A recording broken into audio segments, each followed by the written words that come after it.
What's going on, guys, and welcome to another episode of Pickups.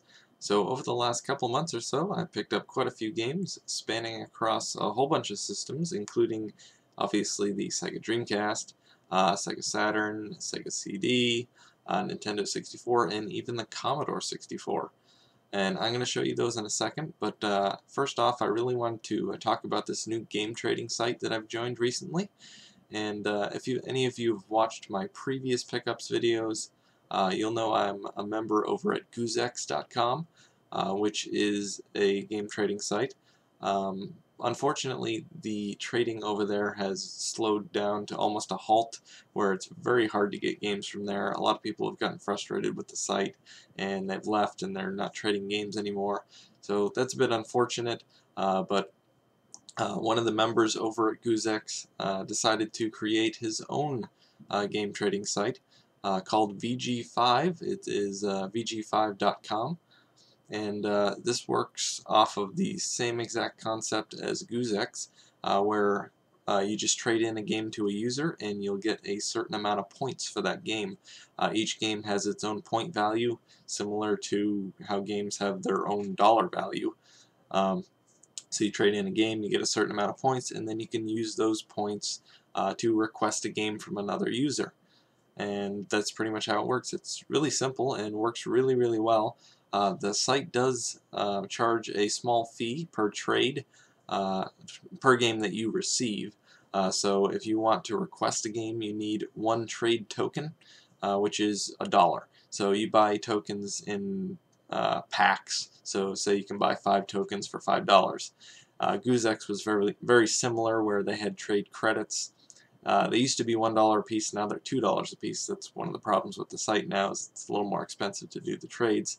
But yeah, it's a really good site. I definitely recommend you check it out. I'll put a link in the video description below, so definitely check that out. So on to the pickups. The first 4 games I have here, I believe it's 4 games, are from VGFive. Alright, so here is the first game I picked up from VGFive, and that is Mr. Bones for the Sega Saturn. So I guess the best way to describe this game would be a compilation of mini-games. But what's kind of interesting is it has a storyline. You play as this character named Mr. Bones, as you can probably tell by the title of the game. And apparently Mr. Bones is a dead musician who's been risen from the grave. But he's trying to stop this guy named Mr. Degulian, I believe, is his name. And he's raising an army of the dead to take over the world or something like that, and Mr. Bones is trying to stop him. So it has some interesting live-action cutscenes, which is kind of cool. The whole game is pre-rendered animation, which is cool as well. But yeah, basically the first level of the game, you are on a side-scroller. It's one of those levels where the screen will scroll by itself, so you have to keep up with it. And the evil skeletons that Dr. Degulian has raised from the dead are chasing you, and you need to run from them and get to the other end of the level. And one thing that's interesting about this game, and it's a cool concept that's throughout the game, is the way it keeps track of your life. So basically, you don't have a life bar, you have your name, Mr. Bones, which is spelled out in the top right corner of the screen, and that acts as your life bar. So every time you get hit, you'll lose bones from your body, so you basically fall apart as you get hit, and your name will also fall apart at the same time, so that kind of gives you an idea how much life you have left. And you can fall apart all the way down to being just a skull, and once the skull's dead, you're dead. But that's kind of interesting, and you can actually pick up the bones that you've dropped and put yourself back together in order to bring your life back up. So that's a cool concept, and that's throughout the entire game, so that's pretty neat. But not all the levels are side-scrollers. Say, for example, the next level, you are jumping and trying to avoid the skeletons that are trying to grab you, and it's kind of a timing thing, I guess. I believe there are also some rhythm-based games later in the game. I haven't gotten that far, really. I died on the 3rd level, and that's as far as I got, because it is a really, really difficult game. But fortunately, you can go back to any level that you've completed. Every time you complete a level, that level will be unlocked in the level select menu, which is really cool, and you can go back to those levels at any point. So that's definitely a plus. But yeah, this is Mr. Bones for the Sega Saturn. I got this for 300 points on VG5. The next game I have here, also from VG5, is BC Racers. I don't know a whole lot about this game. I believe it's a kart racer for the Sega CD, obviously. And it is based off of the Chuck Rock series, which is on the Genesis and the Sega CD. Yeah, it's just a disc only, and I don't know a whole lot about it. I plan on doing a video on this game soon, so look out for that. But I got this for 100 points. So on to the next game, which is for the Nintendo 64. This is Rocket, Robot on Wheels. This is an interesting game. I had no clue what it was when I picked it up. I picked it up basically completely based on the box art on VG5. I just looked at the picture and thought it looked cool. As you can see, it shows a robot in front of a roller coaster. It looked kind of cool, so I picked it up. I did play this game, and I have a video coming up for this soon, I believe next month. But basically what it is a 3D platformer, but it's based in an amusement park. You're playing as this robot named Rocket, who is trying to stop the evil raccoon from taking over the amusement park. So it's kind of an interesting story. But yeah, you just go around and you play these kind of carnival games in which you collect tickets, and you can use those tickets to unlock different areas. There's also some races that you go through, which you basically you either race a car or you race through rings like a time trial, very similar to Spyro the Dragon, actually, where you, well, in Spyro you'd fly through the rings, but in this case you, well, drive or walk or, well, it's a robot with a wheel, so I'm not sure what you'd call it, but yeah, you go through the rings and you try and get through them in a certain amount of time. But it's an interesting game, and it's actually the first game from Sucker Punch, which you may know from the Infamous series on the PlayStation 3. But yeah, that is Rocket Robot on Wheels. I picked that up on VG5 for 300 points. So the next game and final game from VG5 is Crazy Taxi 2. I actually got this game a while back from eBay, but unfortunately it had a, well, actually it might have been Amazon, I forget, but the disc actually had a Blockbuster disc shield on it, and I mistakenly tried to remove it, and I essentially ruined the disc. So definitely do not try and remove Blockbuster disc shields or anything similar to that. Not a good idea, which I now know. But anyway, I finally got the game, and it is complete, in nice condition, and it is obviously the sequel to Crazy Taxi on the Dreamcast, which is a fun game. Basically, you just go around, pick up passengers, and bring them to their destinations. I have not yet played this one. I definitely want to try it out soon, and I may do a video on this as well. And I got this from VG5 for 250 points. Alright, so these next three games I got all from the same eBay seller.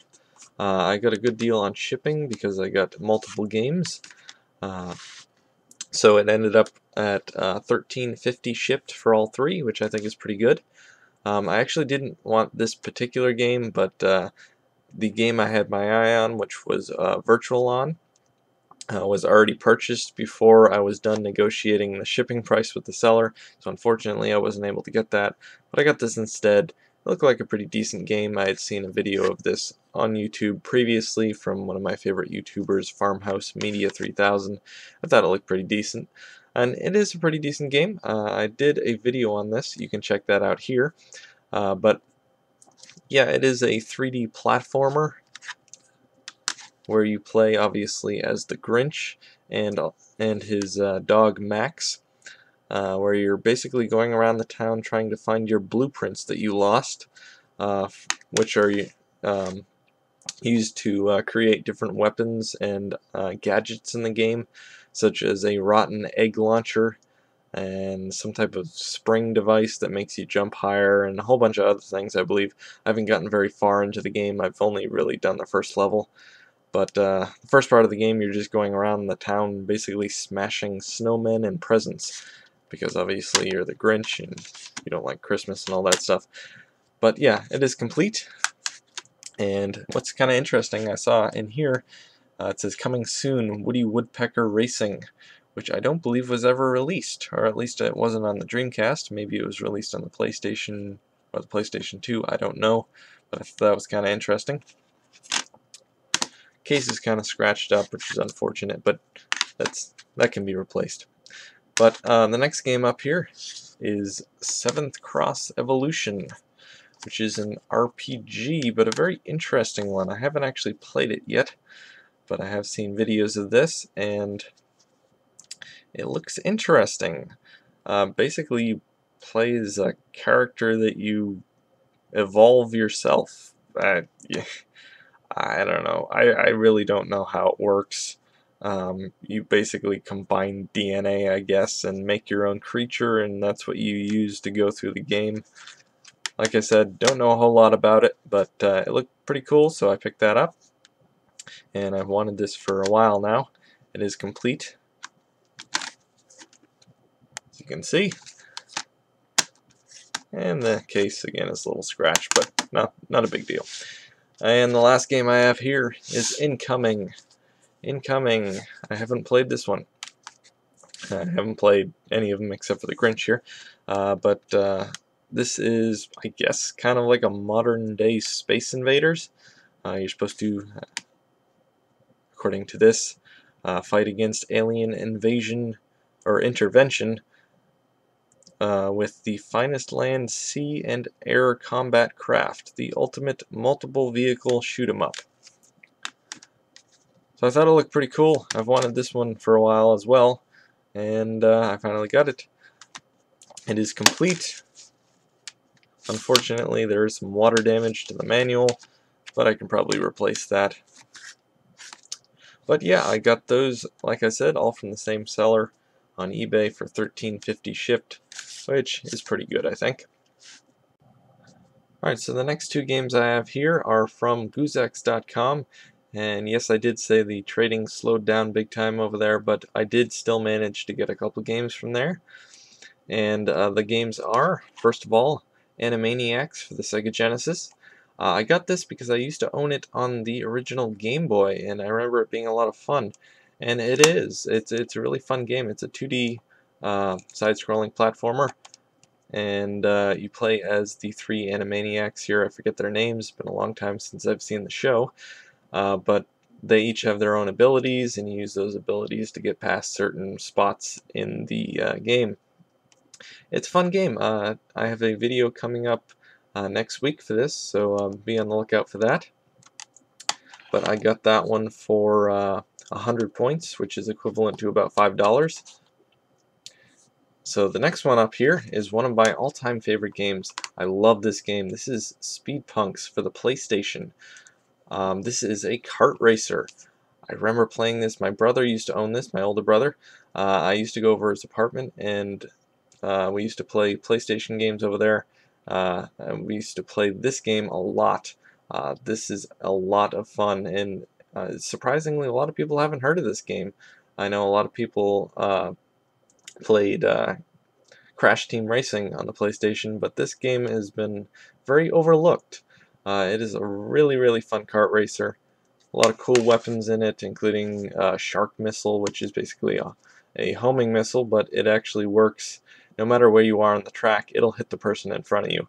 It has this rainbow type weapon where you shoot down the track, and it will stun all the players in front of you unless you move to the side of the track where you can avoid it. But yeah, this is just a really fun game. I highly recommend this game if you have not played it. Definitely pick that one up. And I got that game for 100 points, again equivalent to $5 on goozex.com. Alright, so the final game I have is a Commodore 64 game, and this is called the Movie Monster game. I'll get into that in a second here, but I did pick up a Commodore 64, and that was last month. You may recall my mystery unboxing video I did last month, and that was unboxing my Commodore 64. You can check that out here if you want to see what I got with my Commodore 64 and all that stuff. But it is hooked up in the other room. I didn't want to bring it in here because I didn't want to bother with that. But I'll jump cut to it right now. But there you go. That's my Commodore 64. I got that along with a bunch of games and a couple joysticks and the disk drive for $48 or something like that. And that wasn't too bad shipped. So because that disk drive is really heavy, so the shipping was quite expensive with that. So it was actually about $28, I believe, plus $20 for shipping. But it was still a good deal, and unfortunately the Commodore 64 itself didn't actually work. But it's not a big deal because I actually bought a working one as a replacement and sold some of the parts from the broken one for pretty much the same amount I paid for the new working one. So that worked out perfectly. But anyway, I picked up this game for it, and this is the Movie Monster game, as I said. I don't know a whole lot about it. I just got it really cheap. It was $1.30 shipped, so I'm sure the seller lost money on this. But I got it on eBay, and I don't know a lot about it. It sounded cool. It's basically a game with movie monsters in it, including Godzilla. And I'm not sure what the other ones are, but yeah, that's that. I haven't been able to play this yet because the joysticks I got with my Commodore 64 are crap. They just do not work. They're just stiff and completely unresponsive, so definitely avoid those. But anyway, hope to try this out soon. I want to get a Master System controller for my Commodore 64. Yes, it works with the Master System controller. I'd prefer to use a regular controller rather than a joystick, so that's why I want to get that. I'm looking for a good price to get one of those, and hopefully I'll be able to try out some of my games. A few of my games require a joystick, so I can't really play them currently. But anyway, guys, that is all my pickups for the last couple months or so. So I hope you've enjoyed this video. Please comment, rate, subscribe, and thanks for watching.